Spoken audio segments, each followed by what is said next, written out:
Мен Ақтау қаласы Нәсіпқали Әбуғалиұлы Марабаев атындағы нөмір 7 мектеп-лицейдің қазақ тілі мен әдебиеті пәнінің мұғалімімін. Педагог зерттеушімін. Еңбек өтілім 19 жыл. Өмірлік кредом. Сенбе жұртқа тұрса да қанша мақтап, әуре етеді ішіне қулық сақтап. Өзіне сен өзіңді алып шығар, еңбегін мен ақылын екі жақтап. Мемлекеттік тілдің мерейін көтеру басты міндетім деп білемін.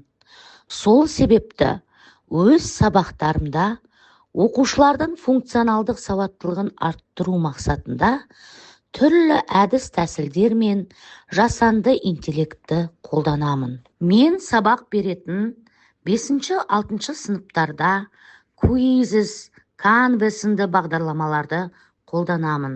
Өз кезегінде жасөспірім оқушылар ойын ойнаған әсерде болып, зор қызығушылықпен алған білімдерін бекіте алады, жинақтай алады. Quizzes бағдарламасы осы ретте маған көмекке келеді. Canva бағдарламасымен жазушыны сөйлетіп, оқушылар бойында жазушының өзін көргендей әсер қалдырады. Сабақтарымда рөлдік ойындарды тиімді қолданамын.